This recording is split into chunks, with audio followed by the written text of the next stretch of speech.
What is truth? That was the rhetorical question by Pontius Pilate when he was facing truth itself. And yet that's going to be the basic challenge before us all. How do we really know what's true? We take that so for granted, and yet there are tools and there's a science of understanding truth. How do we know the Bible is true? That's perhaps the most crucial question among us. We're going to approach this in a rather unorthodox manner. We're going to start by talking about the boundaries of our reality. How do you examine them? How do you qualify sources of information? And how do you test hypotheses to find out whether they're true or not? There are standard tools that we need to be aware of to do these things. Well, our challenges before us, of course, first of all, deal with our skeptical environment that we find ourselves in. We have attacks on every side for the very existence of truth. We live in a society that espouses value relativism. You have your truth, I have mine, which is utter nonsense in terms of denying the existence of absolute truth. And this, of course, is accompanied with attacks on the Bible itself, the fountain of truth for mankind, the very basis of our heritage. And, of course, attacks on the Lord himself. Now, this is all in a background of cosmic warfare. We understand from the Scripture that we are faced with spiritual adversaries that deal with the principal weapons of deceit and doubt. That was Satan's first move in the Garden of Eden, to ask the question, yea, hath God said? Raising doubts that God really said what he said. And that strategy echoes throughout the centuries and is very, very extant in our civilization today. So how do we know the Bible is true? You know, there are testimonies from the past. There are scholastic evidences, manuscript evidence. We could go through all the different translations and authentications of the manuscripts. We can also deal with the testimony of contemporary eyewitnesses at the time. And this is the traditional approach to dealing with defending the Bible, its veracity, its truthfulness, and so forth. We're not going to spend much time on that because that tends to be scholastic, tends to be academic, tends to be a little distant from where you and I really live. And so we're going to focus more intensely on testimonies from the present. We're going to explore the very boundaries of what we think of as reality itself before we go any further. We're going to talk a little bit about the lessons of modern science. It's really quite astonishing to realize how the discoveries of modern science of just the last century or so have totally altered our understanding of the reality that we live in. We're going to talk, strangely enough, about messages from outside the boundaries of our reality. Messages that actually have their origin that are extraterrestrial, outside the space-time you and I inhabit. And we'll talk also about some hidden discoveries in the biblical text itself that may surprise you. It's this last area that we're going to focus on most intensely. But we're doing all this in the advent of a very popular book, The Da Vinci Code by Dan Brown. Very readable novel, very cleverly crafted. And yet, although it masquerades as a novel, it confronts the reader with a fact sheet up front with 3 paragraphs claiming that these things in the paragraphs are true and accurate when they're not. They're deliberate deceptions and not accidental misunderstandings, a deliberate attempt to deceive and confuse and disrupt the faithful. That book, of course, has given rise to a whole cottage industry of rebuttals, books that attack the various premises and misinformation that pervades Dan Brown's colorful but blasphemous novel. And Dan Brown, The Da Vinci Code, heralded by the press as a compelling blend of history and page-turning suspense, a masterpiece that should be mandatory reading, says the Library Journal. An exhaustively researched page-turner by Publishers Weekly. Astonishing, because it's full of misinformation, and twists of history. And to make matters even worse, it contains 2 of the most important books in the history of mankind. 2 of the most important books in the history of mankind. And yet, although it masquerades as a novel, is the subject of a major blockbuster movie by Ron Howard by the same name. So it is very much launching a tsunami of sorts across our culture, raising questions, certainly feeding the skeptical and confusing the marginally faithful, and should be challenging those of us that take the Bible seriously to really understand its origins and its foundation. While all this is going on, the National Geographic wants to get into the exploitation here. In their May issue of 2006, they have a feature article on the Judas Gospel, and obviously exploiting, as the best they can, the groundswell from the Da Vinci movie, which is being released that same month. The National Geographic has a very slick presentation, very skillfully designed to undermine traditional biblical beliefs. And the Gospel of Judas, which is the subject, was discovered back in the 70s. It was known and refuted by Irenaeus back in 180 AD. It's not new news, and it's certainly not historical, but it's among those documents that are used by people who don't really know their Bible to confuse. Mel Gibson did a movie called The Passion. His reviews were a little different than Dan Brown's. The New Republic said a repulsive, masochistic fantasy, a sacred snuff film, they called it. Courting bigotry in the name of sanctity, according to the New York Times. A real nutcase whose ulterior motive was making money, according to 60 Minutes. You know something strange going on here? Why is the Passion excoriated and the Da Vinci Code extolled? Why are Gibson's motives denounced and Brown's dignified? You see something upside down here? Why is Christ's Passion regarded as a repulsive, masochistic fantasy, and the supposed marriage between Mary Magdalene touted as researched material fact? Nothing could be further from the truth. So these are attacks, of course, from the pagan left, very organized, very sinister, and possibly very much motivated supernaturally. Dan Brown's Da Vinci Code, of course, is one of these things. The National Geographic, following right on its tail, is another we're witnessing. The Jesus Seminar, an astonishing array of pseudo-experts who exchange subjective, speculative hunches, replacing serious scholarship. Peter Jennings' TV special. You never find out the real motives behind that. The History Channel, the banned books of the Bible. Hugh Schoenfield, many years ago, back in '66, the Passover plot, that this was all some kind of scheme. And The Last Temptation of Christ in 1960, and on it goes. Even Mel Gibson's phenomenal movie fails to communicate just who Jesus Christ really is. And that is the crux of the whole issue in the first place. So what's going on here? Political correctness in an increasingly secular culture, or even something more sinister? A reversal of values. Fiction is promoted as fact, and fact, even the deity of Jesus Christ, is passed off capriciously as mere fiction. Even the undeniable grandeur of the creation itself is attributed to the randomness of a cosmic accident in our schools and in our culture. How astonishing, how distant this is from any real grasp of reality. Well, the traditional defenses of scholarship, of course, by pastors and others, would get into the manuscript evidence, talk about the incredible implications of the Dead Sea Scrolls. We could talk about advanced documentary technologies, the scanning laser microscope and such things that have brought earlier dating to the most important manuscripts, dated contemporaneously with the events they record, and the fact that we have contemporary eyewitnesses in which none of them, not one of them, recanted, even though they suffered torturous deaths. Very, very compelling evidences, but we're not going to focus on that traditional approach. We're going to go a little different way.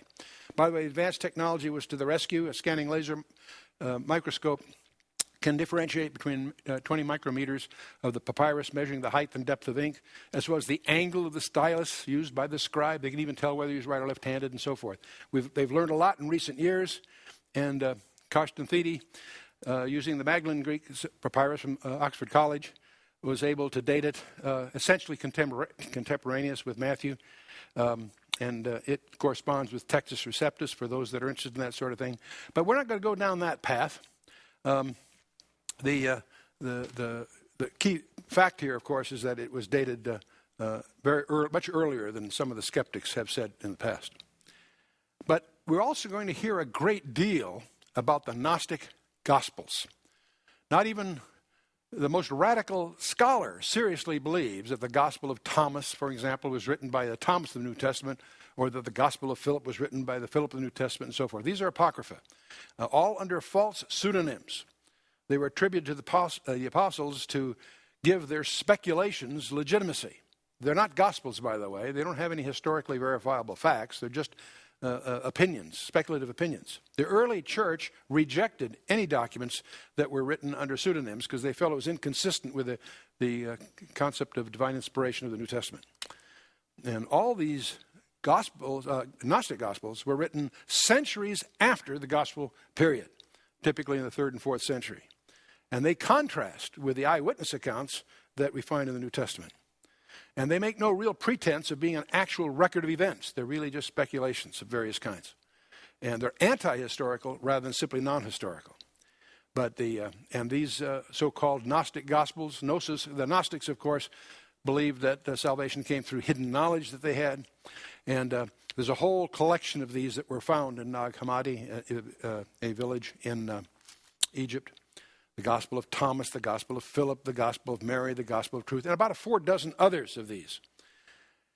Sort of reminds you of Matthew 13, where we find Jesus describing these birds that pick up the seed of those that were not grounded properly. When anyone heareth the word of the kingdom and understandeth it not, then cometh the wicked one, as typified by the birds in the parable, and catcheth away that which was sown in his heart. The parables of Matthew 13 highlight the very thing we're witnessing here. Paul warns Timothy, his protege. He says, "For the time will come when they will not endure sound doctrine, but after their own lust shall heap to themselves teachers having itching ears. And they shall turn away their ears from the truth and be turned unto fables." And that's exactly what we're watching happen in our culture. So why are these things accepted? Certainly not due to any serious historical research. There's not one single verifiable fact in any of these. A fable, simply, that some have chosen to embrace. Napoleon was famous for saying, "What is history but a fable agreed upon?" And a pretty cynical outlook. The spirit of our times. Doctrinal diversity is the order of the day. Pressure of feminism. The quest for a do-it-yourself religion. A religion that's popular rather than necessarily true. So what we're going to do as we approach this topic, I'm going to call, for lack of a better term, Epistemology 101. We're going to get right at the basics of this. Epistemology is simply the study of knowledge in terms of its scope and its limits. And how do we know anything? How do we learn anything? Let's talk about that for a bit. When we were very, very small and in a playpen, our world consisted of that playpen. That was our boundaries that we could deal with. In that environment, we got a little familiarity with acoustics, visual colors, touch and textures, 3-dimensional perception began to take place, basic motor skills to be able to reach and pick up and so forth. Then as we matured, our world broadened to our playroom. Our universe expanded within the confines of our playroom. So we began to have more discernment of things. We began to get introduced to rules and an order to our routine. We faced increased challenges of things that we could deal with, but also increased hazards. Hopefully, with adequate supervision, nothing serious occurred. So as we matured, our next boundary was expanded to our homes. And there we had increased mobility and challenges. We had, again, hazards and even potential disasters if we failed to be responsive. And more and more, subjection to guidance was essential as we had the mobility of our home. Pretty soon, as we grow further, we got to school, and our universe began to expand. We had even more increased mobility and challenges, increased hazards. Subjection to guidance was even more essential until we finally were members of the community, and we had to learn how to handle unanticipated events. And we more frequently encountered things that were less predictable. And we had to start qualifying our sources of guidance, not just our parents, but others in whom we could place or shouldn't place confidence. And of course, as we matured as adults, our universe expanded to the world itself. And again, more and more, it was incumbent upon us to qualify sources of information about the world that we live in. And ultimately, of course, we're now facing the cosmos itself, the universe, in some much broader sense. And so, now as we went from the playpen, our epistemology was very heavily influenced by trial and error as we tried things and tried to learn from them. And we began to get some internal processing of what we were learning, and of course getting some external guidance. As our boundaries expanded, our trial and error became less a percentage. More and more we had guidance. And as our boundaries continued to expand, the trial and error mode of our gathering information decreased, and our internal processing and external guidance becomes more and more paramount until we get further and further till we're finally facing the cosmos, where the trial and error factor is pretty de minimis. It's pretty hard to conduct experiments on the universe itself. And yet more and more are we dependent upon qualifying sources of information for guidance. And so that's a perspective from which there are some issues that we're facing. Cosmic issues. Is the universe infinite or finite? The great discovery of 20th century science was the discovery and the realization that the universe is not infinite, it's finite. How long has it been there? All kinds of guesses. A very elusive science at best. More to the point, was it designed or simply the result of some kind of cosmic accident? It's really quite astonishing to see learned people come to very, very bizarre conclusions. Are there limits to size? How large is the universe? How small are the smallest elements? That may be surprising, what we've discovered about that. We speak of empty space. Is space really empty? Has time always been the same? Are there other dimensions beyond the four that we experience directly, the three spatial dimensions and time? Those are issues. So we're going to explore the boundaries of our reality, and that's going to be our primary epistemological challenge in this session. And we're constantly subject to illusions of various kinds. And these illusions can be colorful minor things, or they can be very profound issues that we're facing. So first thing we're going to try to do is develop a critical perspective. There are two concepts very frequently discussed in mathematics that we cannot find in our physical universe, surprisingly enough. One is infinity. We talk about it, we put it in equations, we can deal with it conceptually. Can we find anything in our universe that's really infinite? And the other concept that's just as elusive is a concept called randomness. Randomness. There are mathematical tests for a series of numbers to see if they're random or not. It turns out that if you're faced with designing a computer and you need a source of random numbers, that turns out to be a major challenge, because we discover there is no such thing as randomness. There are things that come close to randomness. In the computer field, you have what's called pseudo-random number generators, because a true random number turns out to be surprisingly absent from our physical universe. That leads to a whole field of mathematics called the theory of chaos. We're also going to talk a little bit about the existence of hyperspaces.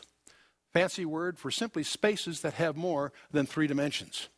We're going to talk about this to broaden our own personal horizons a bit here. So these two imputed concepts. The first is randomness. The professional term for this is entropy. You'll hear thermodynamics people and others speak of entropy. Entropy is simply randomness in an absolute sense. And most engineers and scientists are trained in deterministic process. 2 + 2 = 4 always. 2 + 3 = 5 always, precisely. Those are deterministic concepts. In our real world, we encounter a field of processes that we call stochastic processes, where one or more of the variables involved are subject to randomness to some degree.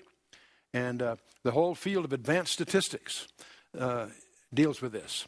One of the frontiers of science called the design of experiments. How do you design experiments when you can't control all the variables? The major frontier, very powerful, critical tools involved there. The pseudo-random number area is an area that surprises many, because you think that you could always find a random number. Try it sometime. You might resort to the famous publication by the Rand Corporation, 100 million random digits. And it turns out even that, while it passes a number of tests, is not truly random. And that leads, of course, to a whole field of science called chaos theory that we won't spend time on here. But there are measures of information that we need to be sensitive to. We realize that there are opposites. If we speak of disorder and order, those in some respects are opposite from one another. We can tell when something is ordered. We can tell when something is disordered.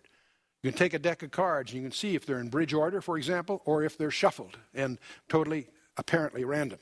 So disorder and order are opposites. Noise and signals are opposites. An engineer will speak of the signal-to-noise ratio of a receiver. The signal is the part you're interested in. It's the part that carries information. The noise is what interferes with that has no information in it. Music, the opposite of that would be cacophony. And I'm sure many in our audience would suspect that in today's music it's hard to tell, but I won't go down that path here.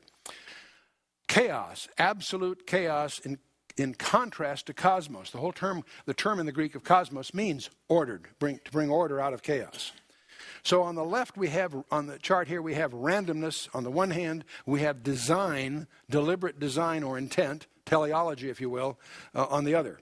We call that which is on the left, disorder, noise, cacophony, chaos, or randomness. The technical term for that collection of concepts is entropy. The entropy is maximized on the left side.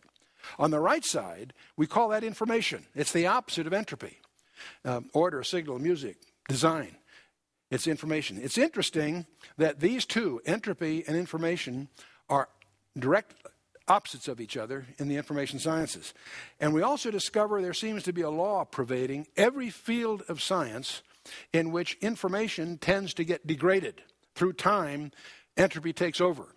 In fact, that becomes one of the primary laws in thermodynamics, is that we always move towards increasing entropy. The whole universe operates as if it's been wound up and is in the process of winding down, where we have order going to disorder.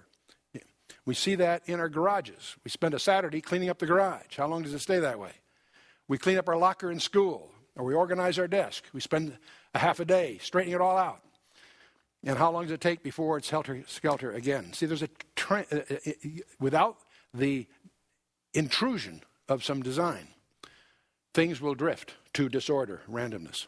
We observe that in every field of our endeavors. And it's interesting, the Bible makes reference to this, the lot is cast in the lap, but the whole disposing thereof is of the Lord. The way Einstein summarized this, Einstein said, God does not play dice. Do you know why? Because if he did, he'd win.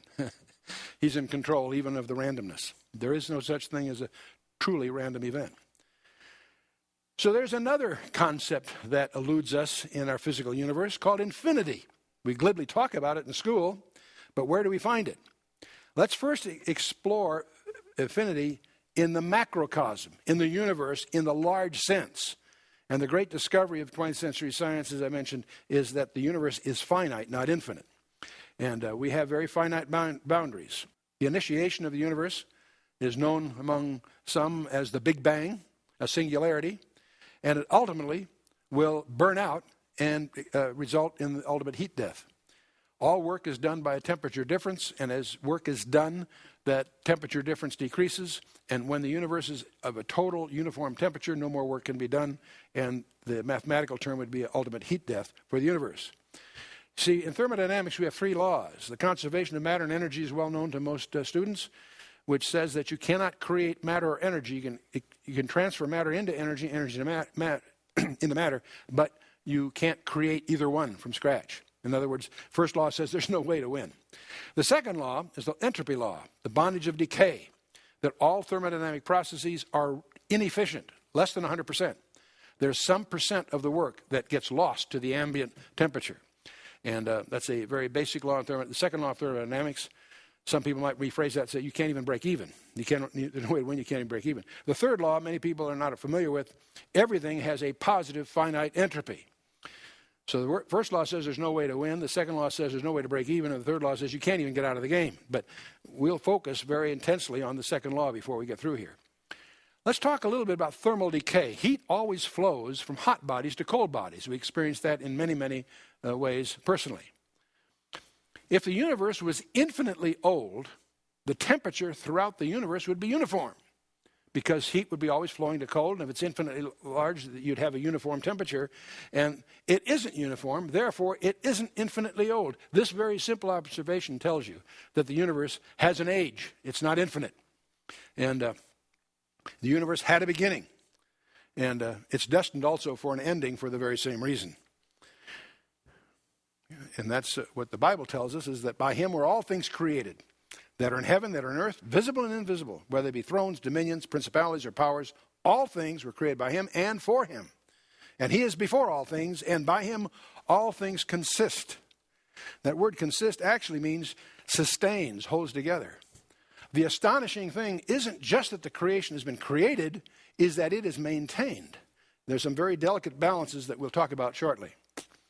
The book of Hebrews says much the same thing. God, who at sundry times and divers manners spake in time past unto the fathers by the prophets, hath in these days spoken unto us by his Son, whom he hath appointed heir of all things, by whom also he made the worlds, who being the brightness of his glory and the express image of his person, upholding all things by the word of his power, when he had by himself purged our sins, sat down on the right hand of majesty on high. Wow. Upholding all things by the word of his power. The need for maintaining the creation is something we're going to encounter as we get into this further. Now, this idea of the beginning, it having a beginning, has led to a series of speculations that go by the name the Big Bang. Basically, the Big Bang says first there was nothing, and then it exploded. If that makes sense to you, you're welcome to it. But the first model, called the steady state model, Einstein admitted was his biggest mistake of his career. It was replaced in the 60s or by the hesitation model, which was refuted in the 60s for a number of reasons. Then it was replaced by an oscillation model. It expanded and contracted, this kind of thing. And that's refuted by the entropy laws and also the lack of mass. The current thinking is pretty much along the lines of what's called the inflation model. The problem with it, it requires anti-gravity forces that have never been observed. So these are just speculations. They're attempts by people to speculate on how it all began. There's another factor, and I'm going to call it the stretch factor. The expanding universe appears to be involved in expansion of about 10 to the 12th. And that comes from the temperature of the quark confinement when matter freezes out energy. And we don't have to go down the physics path there to justify this estimate. But it's interesting that with an expansion of 10 to the 12th, scientists estimate that the universe is about 16 billion years old. Well, that turns out to be about 6 times 10 to the 12th days. And so with that expansion factor, you come to the same term that God himself used with his own finger when he wrote it in stone in the book of Exodus chapter 20, that in 6 days it was created. If you take the exponential factor, it would imply that these days from God's point of view are 15 billion years old. What kind of clock was running at the time? We don't know, because Adam hadn't been created yet. So it depends whose clock you're talking about. And there's a whole issue there of just how old the earth is. It turns out, can it be 6 days or 16 billion? Both are probably true, each in their respective frames of reference. But stretching the heavens, let's talk about the fabric of space. Is this more than a metaphor? In the scripture it speaks of God who alone stretches out the heavens. In Psalms, he's stretching out the heaven like a tent curtain. In Isaiah, he who stretches out the heavens like a curtain and spreads them out like a tent to dwell in. He has stretched out the heavens. The Lord who stretches out the heavens in Zechariah and so forth. We have literally dozens of references where this same term is used throughout the Bible. Is it just a figure of speech? Today we discover that space is not, as most of us suppose, an empty vacuum. It can be torn, according to Isaiah 64. It can be worn out like a garment, according to Psalm 102. It can be shaken in a number of references. It can be burnt. It will be burnt up, according to 2 Peter 3. It can split apart like a scroll in Revelation 6. It can be rolled up like a mantle or a scroll. And both Hebrews and Isaiah use that frame of reference. Well, that's an interesting clue here, what we're talking about. The properties of space. We know today that empty space has an energy level that's astonishing, 100 million suns equivalent, 10 to the 95th ergs per cubic centimeter. We'll talk about that in a minute. It has permittivity, magnetic, or actually a dielectric constant. It has permeability, a magnetic constant. Any amateur radio operator knows he's got to tune his antenna to the electrical properties of space itself. The intrinsic impedance, which derives from both of those, and then the velocity of light, which is presently estimated to be more than 2 times 10 to the 10th its present velocity at creation. It's currently at the speed of gravity. And the fact that the velocity of light has been changing is the astonishing discovery of just the last few years. And so that there's a major upheaval going on in the field of physics as we realize that these things we thought were constants are not constants. And we'll talk about that in a minute. 0-point energy. If the temperature of an empty container is lowered to absolute zero, there still retains a residual amount of thermal energy that cannot by any means be removed. So that's why they call it the 0-point energy. What we think of as a vacuum, we now know is a vast reservoir of seething energy out of which particles are being formed and annihilated constantly. Why doesn't an electron, as it spins around its nucleus, get attracted by the nucleus and simply radiate energy and spiral into the nucleus? You get the picture there? You'd think it would just disappear. It picks up energy from the background 0-point energy and therefore is sustained by it. So there is a sustaining going on right at the atomic level.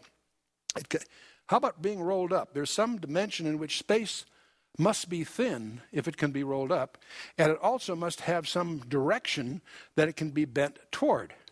So these terms in the scripture give us a clue that there are dimensions to space beyond the ones we experience. You and I think of a 3-dimensional space, length, width, and height. 3 dimensions are what we think of embraces space. We now know today there's more to it than that. There are additional spatial dimensions, and the Bible has said that all along. So let's talk a little bit about hyperdimensions, which is simply a term for spaces of more than 3 dimensions. And we're going to go beyond Euclid. Most of us have taught in school what we call Euclidean geometry. But it turns out that the most important speech in mathematics was given on June 10th of 1854 when George Riemann introduced us to metric tensors. The mathematics, it took 60 years before that mathematics would yield the theory of relativity by Dr. Einstein, which he discovered in 1915, the 4-dimensional space-time. We're going to talk a little bit about that in more detail in the next session, but we know today that you and I don't live in 3 dimensions, we live in at least 4. Length, width, height, 3 spatial dimensions, and time is a 4th dimension. A physicist will never speak of space or time separately. If he's careful, he'll always speak of space-time. Space and time can't be separated. The Planck's constant is a 4-dimensional constant. And Kaluza-Klein in 53, Einstein went to his death frustrated because he couldn't resolve other issues. If he'd done the same thing he did to resolve the first one, simply go up a level, it would have yielded. And in 53, a couple by the name of Kaluza and Klein went beyond the 4 dimensions and resolved the light and supergravity issues. And then in 1963, Yang and Mills went further to establish the electromagnetic and nuclear forces, combining all of them into a multidimensional perspective. And in 1984 and following, the current speculations have to do with superstrings. Most particle physicists will tell you they believe we live in at least 10 dimensions, not just the 3 that we directly experience or the 4, including time, much more than that. The dimensions of reality. It's interesting to notice that an ancient Hebrew scholar by the name of Nachmanides, who wrote in the 13th century, in his commentary on the book of Genesis, he concludes that the universe has 10 dimensions. Only 4 are knowable in his vocabulary. 6 are not knowable. Well, particle physicists today, the 20th century, have discovered, or they now believe, that there are 10 dimensions. 4 are directly measurable. 3 spatial dimensions in time. 6 are curled in less than 10 to the minus 33 centimeters, and thus are inferable only by indirect means, because they're smaller than light itself. This fascinates me that we've spent millions of dollars building atomic accelerators to discover what Nachmanides discovered by just reading carefully Genesis chapter 1. Hyperspaces. There are only 2 kinds of people that are able to deal with hyperspaces. Mathematicians with special training and small children. They have no trouble with this at all. But you and I can get some insights into dimensionality. We can't go up without special training, so to speak. But we can look down. In our imagination, we can look down from our 3-dimensional world down to a 2-dimensional world and draw some insights from this. So I want to introduce you to Mr. and Mrs. Flat. I want you to be compassionate because Mr. and Mrs. Flat suffer from a very serious handicap. They live in only 2 dimensions, and they live in a 2-dimensional universe. And so if we can imagine a universe of only 2 dimensions, and we're dealing here with what in school we'd call plane geometry, plane, it's flat, 2-dimensional universe. Mr. and Mrs. Flat are there. If you and I come along as a 3-dimensional being, we can be more intimate with either one of them than they can with each other. They could be yards apart, and we could, because of our additional dimensionality, be a millionth of an inch from each of them. So we enjoy a proximity that's totally independent of the distance between them because we have an additional dimension. This is just one example. We could go on with other examples. If we managed to penetrate their 2-dimensional world, they would behold us as simply a circle because they have no conception of the space beyond the 2 dimensions that they have availability. If a sphere should fall through their 2-dimensional universe, it would show up as a dot, expand to a circle, shrink back to a dot, and disappear. There are serious scientists that believe that UFOs are hyperdimensional events. There are many that believe that angels are hyperdimensional creatures. And those are speculations, but they can be justified from the insights we have from modern science, so far at least. Well, how would you communicate a 3-dimensional object to a 2-dimensional universe? Suppose we had a reason we wanted to communicate to Mr. and Mrs. Flat our 3-dimensionality. How would we do it? Well, one way to try to do is let's make a 2-dimensional projection. We do that in drawings. We have what we call a projection. That's not too useful. If I take a 3-dimensional projection of a 4-dimensional hypercube, it's really not very useful. There's some of these on the internet you can play with, but as you play with them, all they really convince you of is you can't instinctively really understand what's going on. Not very useful. Another way we might try to communicate a 3-dimensional object into 2 dimensions is to unravel it into 2 dimensions. We might take a cube and unfold it like a box into a 2-dimensional representation of the box. Well, we suspect that if we did this, Mr. and Mrs. Flat would still have a hard time perceiving what we really meant by a 3-dimensional cube. There is a 4-dimensional cube that's been unraveled in 3 dimensions. It's called a tesseract. And the only place I've ever seen one, other than a mathematics textbook, is in a piece of art, a very interesting piece of art by Salvador Dali, Corpus Christi, where he renders the cross as a 4-dimensional cube unraveled in 3 dimensions. It astonished me to realize that Salvador Dali had that sophistication in topology and mathematics to be able to even understand what he was saying there. Very effective use of it, as a matter of fact. But I want to show you another passage in the letter to Ephesians. In Ephesians chapter 3, Paul writes that Christ may dwell in your hearts by faith, that ye, being rooted and grounded in love, may be able to comprehend with all saints what is the breadth and length and depth and height, and to know the love of Christ which passes knowledge, that ye might be filled with the fullness of God. As you read that letter, you may miss something unless you look carefully. Have you noticed this? How many dimensions is Paul writing about? The breadth, the length, the depth, and height. 4 dimensions, one of which is a Greek term that can embrace time. Kind of interesting. 4 dimensions. The Bible's really said that all along. So we've been through randomness. We're now infinity. We've talked about the macrocosm, our universe that is finite in the macro sense. Let's take a look at the microcosm, at the smallness. We know the universe has a limit to how big it is. It may astonish you to realize there is a limit to smallness. And we call that quantum physics for some very interesting reasons. If I told you that this podium I'm speaking of is empty and not solid at all, and you took the view that no, it's obviously solid, do you realize that I am 10 to the 15th more accurate than you are?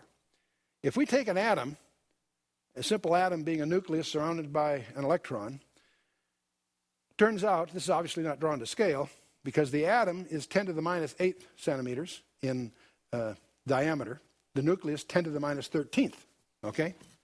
That's a difference between the two is 10 to the minus 5, or 10 to the 5th, you can divide it. So if you take that volumetrically, 10 to the 5th, and cube it, you got 10 to the 15th. How big is 10 to the 15th? Well, that's not very distant from the number of seconds in the universe. If you take 16 billion years old and divide it into seconds, you have about 10 to the 16th, 10 to the 17th. Almost, this number almost reaches that kind. It's a very, very large number, which means simply this, that most of this podium is actually empty space. It feels solid because of an electrical simulation being occurred between atoms that sense each other's nearness. But it's mostly empty by a factor of 1 part in 10 to the 15th. So if I say there's nothing here, I'm 10 to the 15th more close to reality than you are if you say this is solid, because it's obviously not solid. There's no such thing as solid, it turns out. If we take a line and cut it in half, we can take what's left and cut it in half again. We can take what's left and cut it in half again and keep doing that. You would think that we could keep doing that, at least conceptually, forever. That no matter what we have left, we can cut it in half. It turns out that that's not true. It turns out that when we get to 10 to the minus 35 centimeters, if we try to cut that in half, whatever's there loses locality. It's suddenly everywhere at one instant. And an astonishing number of experiments back in 1982 confirmed this whole idea of what they call the Bell inequality. The net of it is that all photons in the universe know what all the other photons are doing. They're all interconnected in some strange way. And that's what leads, by David Bohm and others, to what they call the holographic model of the universe. But the very fact that subatomic particles have a property that's known as non-locality is astonishing. And this is true not just of length, it's true of mass, energy, and time. The Planck length here is 10 to the minus 33. The Planck time is 10 to the minus 43 seconds. There's no time smaller than 10 to the minus 43 seconds.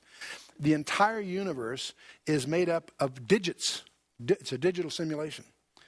And so we have infinity. At the macrocosm, it's finite. At the microcosm, it's finite. That's what leads to the field of, they call these indivisible units quanta, and the study of them is called quantum physics. And so we discover that you and I are in a physical universe that has boundaries. There's a finiteness of this, a very large, but still a finite size on the macro side, and it's also made up of indivisible units on the small side. It has a grain. It's digital, not analog, in effect. There's a movie that came out some time ago called The 13th Floor, which has nothing to do really with the major plot of the movie. But I think it's instructive to take a perspective of it. The movie in Los Angeles in 2005, a group of computer experts built a virtual simulation of a city and people, and they chose to create Los Angeles 1937 in this imaginary virtual environment, and all software. It was a virtual environment and populated with virtual people. And what made the thing kind of interesting is that they call the people in the software system a program unit, and people from the real world could enter that world for a brief period of time, for an hour or so, by exchanging their consciousness with the consciousness of the virtual people. This is obviously just a science fiction story, but very cleverly crafted. And so these people were able to go for a while in LA in 1937 and live for an hour or so in the bodies of the people, of certain people there. And in the plot line of the story here, a murder mystery takes place. There is a major program manager that has been murdered, and it turns out the key to solving that murder is in the virtual environment. And that causes our hero in the story to have to go into there to try to solve, because they're going to pin this murder on him if he can't solve it, and that's what the plot line has to do with. And where the plot takes a huge twist is they discover there are other people entering LA 2005, and it turns out when the smoke finally clears, they're coming from LA 2025. And they discover then, as they realize all this, that even they themselves and the world they're in is a virtual environment. And it's a very cleverly crafted science fiction story. But what makes the thing so provocative, just a piece of entertainment, don't misunderstand me, just a piece of entertainment. But it's conceptually provocative here because that's exactly the predicament we find ourselves in. That we are in an environment, while we may make virtual games and things and so forth, that in fact we ourselves are in a simulated environment that in which there's a reality beyond ours. And Scientific American in June of 2005 wrote an article about constants. We're going to get out here in a minute. But they concluded, tentatively, that our reality that we live in is but a shadow of a larger reality. That's their words, not mine. And so we find ourselves very analogous to that situation. We're here, man is here, and let's do a spread of size. On the large scale size, we have astronomy and astrophysics, the universe, but we discover it's finite. The macrocosm is finite. On the small side, we have indivisible units. That leads to quantum physics. Subatomic particles cease to have locality if they're divided. And that's at the microcosm. So we find ourselves, fascinatingly, inside a digital simulation. Everything we have is made up of indivisible units. It's like a piano rather than a violin. A violin is analog. A piano is digital. You have to hit one of the keys that are there. And that's exactly what they're discovering with the red shift. The red shift is digitized. That shakes everybody up. So there are finite limits to the simulated world we find ourselves in. And we can go one step further and call this total thing the metacosm and talk about it, but we'll have to get some. And it's Scientific American 2005 says, our universe is but a shadow of a larger reality, is their conclusion from the fact that the constants of the universe we're now discovering are not really constant at all. And Paul Davies, a secular scientist, says, it seems as though somebody has fine-tuned nature's numbers to make the universe. The impression of design is overwhelming. When they try to build a mathematical model, a three-dimensional model of the universe, they discover there are relationships that cannot be violated or all falls apart. It's very, very tightly tuned. And they call it's as if it was all designed for mankind. So this concept that they encounter is called by them the anthropic principle. It's as if the universe was designed for man. Let's take a look at it. It's the appearance that the universe was designed for man. In constructing the model we believe that we know about, of everything we know about the universe, there are hundreds of delicate ratios, if altered in the slightest, would render life impossible. And sometimes 1 part in 10 to the 55th, surprisingly enough. As we understand the universe, there are 4 basic forces that are encountered. Gravity we all know about, electromagnetic force we know about, and there's 2 nuclear forces, strong and weak nuclear forces. These 4 forces explain everything that we know about in the universe. Gravity that's what causes an apple to fall to the ground, keeps our feet on the floor, binds together our solar system, keeps the Earth and the planets in their orbits in effect, prevents the stars from exploding, and guides the galaxies in their motion. That's what gravity is all about. There's another force that operates closer in called electromagnetic force. It holds the atom together. It determines the structure of the orbits of the electrons and therefore all chemistry, governs the laws of chemistry. The forms of electromagnetic force can include X-rays, radio waves, and of course light. And it can overcome gravity on the Earth. So for short distances, it can overcome gravity. And it can dominate other forces down to the size of the nucleus of an atom. There things start to change. That's where we encounter 2 nuclear forces. The strong nuclear force is what binds the protons and neutrons in the nucleus of the atom. The balance between the strong force and the electromagnetic forces limit a nucleus to about 100 protons, and that's what limits basically what we know as the periodic table.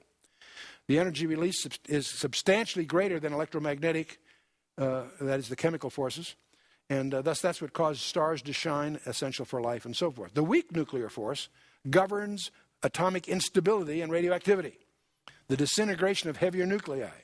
It can create heat, such as the decay of radioactive elements in the Earth's core, or in a nuclear power plant. So these are 4. Now, the gravitational coupling, if let's just take each one of these. If the gravitational coupling was a little bit stronger, all stars more massive than our sun by about 1.4 times, they burn too rapidly, they do inconstantly to maintain life-supporting conditions on surrounding planets. If it was just a little bit weaker, all stars would have less than 0.8 times the mass of our sun. There would be no heavy elements in the universe. Electromagnetic coupling. If it was a little weaker, the molecules of life would cease to exist. If it was slightly stronger, the molecules for life would cease to exist. It happens to be just at the right amount. The strong nuclear force coupling. If it was slightly weaker, multi-proton nuclei would not hold together. Hydrogen would be the only element in the universe. If it was slightly stronger, nuclear particles tend to bond together more frequently and more firmly. Hydrogen would be very rare in the universe, and the supply of various life-essential elements would be heavier than iron, would be insufficient. The weak force coupling, if it was larger, there'd be no helium, no heavy elements. If it was weaker, everything would be helium, and there'd be an overabundance of heavy elements. the ratio of electron to proton mass. If it was larger, the molecules would not form, life would be impossible. If it was smaller, molecules would not form and life would be impossible. It happens to be just at the amount it has to be. The distance from the sun, if we were closer, it'd be too warm for a stable water cycle. If it was further, it'd be too cold to have one. Surface gravity, if it was stronger, the atmosphere would have too much ammonia and methane. If it was weaker, atmosphere would lose too much water. The thickness of the Earth's crust, if it was too much oxygen if it was thicker, too much oxygen would be transferred from the atmosphere to the crust. If it was thinner, volcanic and tectonic activity would be too great. It's right in an ideal balance. The Earth's rotation period, if it was just a little bit longer, the diurnal temperature differences would be too great. If the days were too short, it would get too hot and too cold, if you will. If it was slightly shorter, the atmospheric wind velocities would be too great. These are all discoveries that are astonishing people to realize how delicate everything seems to be balanced. The axial tilt, if it was greater, the surface temperatures would be too great. And if it was less, the surface temperature would be too great, for different reasons, obviously. And the albedo, that's the reflectivity of the planet.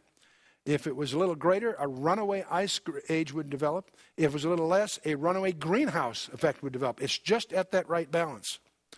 The Earth's magnetic field, if it was stronger, the electromagnetic storms would be too severe. If it was weaker, there'd be inadequate protection from the hard stellar radiation. The ozone level, I love this one. If it was greater by just a little bit, surface temperatures would be too low. If it was less, surface temperature would be too high and too much ultraviolet radiation at the surface. But the reason I think this is kind of interesting is the ecologists tell us that, gee, if the ozone level was just a fraction of a percent, a tenth of a percent more or less, it brings cosmic doom. When they say that, turn that coin over. If it's that delicate, who balanced it in the first place? The fact that it's that delicate is an argument that it didn't occur randomly. By the degree it's rare to the degree it excludes randomness as a source. Furthermore, it raises another issue. Not only who balanced it, who is maintaining the balance? If it's that delicate, it would be intrinsically unstable unless there were countervailing factors involved. CO2 and water vapor. If it was greater, runaway greenhouse effect would develop, and if it was less, the greenhouse effect would be insufficient. So, at the atomic and subatomic level, the slightest variation in any of the primary constants of physics, some is less than 1 part in a million, causes life to be impossible. And that's just a reality. The more rare these relationships are, the more they unequivocally reveal both skillful design in their origin and diligence in their maintenance. That's something that's often overlooked. They have to be maintained. You know, the ancient cultures created false gods of wood, stone, whatever, to worship. Our cultures invented the most insulting god of all that we choose to worship. Randomness, the total absence of information. We've chosen to worship the absence of information. Ignorance, strangely enough. Of all the gods, false gods that man has worshipped, this one, the one we embrace in our culture, is the most insulting of all. In 1954, Sir Fred Hoyle, a scientist, predicted using the anthropic principle and then discovered the previously unknown energy of levels in the carbon-12 atom from its sensitivity to the prevalent patterns of numerical design in the universe. Very interesting event because he used the anthropic principle predictively. They were struggling with a carbon-12 issue, and he predicted a level of energy that they then tooled up and discovered was there. But he predicted it in advance of its discovery by applying the anthropic principle, a very, very interesting event from the point of view of science. You're going to hear more and more a term called the privileged planet, because not only is this planet that we live in uniquely positioned for life, as they study the universe and its billions and billions of galaxies and the number of planets that might be around those stars, they discover the offset is the rarity of the conditions for life are so rare that it still doesn't. It comes to the conclusion that we are unique in the universe, strangely enough. But we are also not only uniquely positioned for life, they've discovered something else. We're uniquely positioned to discover. The fact that you can have this first occurred to some scientists. They were watching the eclipse of the sun. The moon is exactly the right size and the right distance to create a total eclipse. it was a little bit bigger, a little bit smaller, you would not be able to see the corona. And by being able to see the corona, they were able to analyze it and discover not only what the sun is made out of, but by discovering that spectroanalysis, they can tell what other stars are made out of. But they also discovered it was as if it was tuned, not just for life, it's tuned to allow us to discover. As they begin to analyze our position in our galaxy, we're not too close or too far from the center to be able to see the rest of the universe. And just as we have an array of tuning that's gone on here to make life possible, we also are discovering there's an array of issues, dozens of them, that have been tuned to allow us the opportunity to discover. The fact that our eyes are sensitive to the visible, a very, very small part of the electromagnetic spectrum, but it's that very part of the spectrum that allows us to discover the universe itself. It says not only are we placed here as a beneficiary of life, we're also placed here as a beneficiary of the opportunity to discover. And we're positioned in the galaxy, positioned for total eclipses, positioned with the visible spectrum, and it goes on, dozens of these things. This implies more than accident. This implies teleology, a purpose. Not only are we designed, it indicates there was a purpose in the design. And there's a recent book out, The Privileged Planet, by Gonzalez and Richards, that I encourage you to get. There's also an astonishing video out by them, which uses computer graphics to demonstrate all these things. It's absolutely breathtaking. I encourage you to check into it. But I'd like to talk a little further about the constants of the universe in another way. It turns out that many of these constants that have dimensions are very, very sensitive. But there's two constants in the universe that are dimensionless. One that you're probably very familiar with, and one that you're probably not familiar with unless you've been active in very advanced engineering or math, what have you. The first one is pi. We all learned that in school, that the relationship between a circumference and a diameter is 3.14159, a bunch of other numbers. We call that pi. It's the ratio of the diameter to the circumference. That turns out to be true no matter what units you're measuring, whether it's metric or English or what you name it. That relationship is intrinsic to the relationship between the diameter and a circle. There's another one called a natural logarithm, log to the base e, and I'll talk about that in a minute. It's kind of interesting to discover there are two key verses in the Bible about creation. Obviously, Genesis 1:1, in the beginning God created the heaven and the earth. And John 1:1. In the beginning was the Word was with God, the Word was God, and so forth. All things were made by Him. Without Him was not anything made that was made. So these are the two key passages in the entire Bible on creation. Well, it's been called to my attention that if you take the first verse of the Bible in the Hebrew, and Hebrew letters and Greek letters have the distinctive that they have numerical values, each one of them.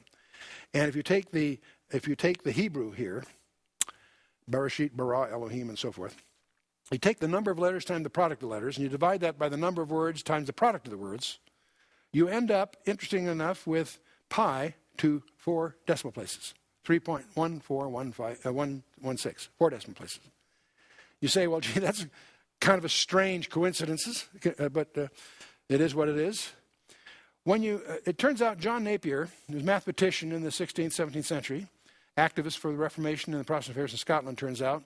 He was the inventor of what we know today as logarithms. The natural and Napierian logarithms, or logs to the base e, or sometimes called natural logarithms. He also established the use of a decimal point in fractions. But the number e shows up in advanced math. Unless you've been in calculus or advanced math, you probably never run into it. It is a very unique kind of number.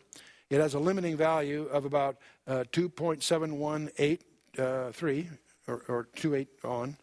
It forms the base of the natural logarithms. It appears as an exponential function. It's the only function having a rate of growth equal to its own size. In the language of calculus, it's the only function having a derivative equal to itself. And therefore, it's a fundamental function for certain equations of growth and other processes. So they show up in wave mechanics. It shows up in electrical theory, advanced math, distribution of prime numbers. It shows up in the strangest places. And if you've been in advanced math, you've come across E as frequently as a geometry student comes across pi, if you will. Well, if you take the first, the key verse of creation in the New Testament, in the beginning was the Word was with God, the Word was God, John 1:1. You take that in the Greek, and there again do the same thing we did before. The number of letters times the product of letters divided by the number of words times the product of the words. Guess what? It comes to E, to 4 decimal places. Now, I don't know what you're going to do with that piece of information. It doesn't prove anything, but it certainly gets our attention. You see, the rabbis have a very strange view about the Torah. They not only believe God created the universe, they believe the Torah contains the templates by which he did it. Rather interesting point of view. But there are recent articles in some of the journals because they're discovering that the things that they thought were constant aren't. The speed of light was regarded as a constant. I was taken to dinner by a number of my old friends that were upset because I was publishing in our news journal over a decade ago articles by Barry Setterfield, arguing that the speed of light is not a constant, that it's been slowing down. And my well-meaning Christian physicist friends said, Chuck, you're going down the wrong path. Everybody knows that there's nothing more sacred than the constancy of the speed of light. It undergirds most of physics. I was deaf to that, was polite, but deaf to that. And it turns out that within the last couple of years, there's a number of articles in reputable journals that are discovering, my goodness, the speed of light is not a constant. And none of them had the character or the integrity to make reference to Barry Setterfield, who've been saying that for several decades. But nevertheless, they're now waking up to the fact that the constants of the universe are not constant. And there's studies going on to try to concern themselves with that. In Scientific American in June 2005, I love this phrase, they believe that our reality, our three-dimensional reality, is but a shadow of a larger reality. That's something the Bible has been saying all along. And we read that earlier. So we're going to go to the next part 2 of this What is Truth excursion. In examining our boundaries, we're going to talk specifically about the time domain, because it's going to be very useful to do so. We'll talk about entropy as the arrow of dimensionality to the time domain. We'll talk about negentropy being essential for life. We'll talk about extraterrestrial sources of information that we can draw upon, and how we qualify sources of information, and how we test hypotheses. So join me for part 2.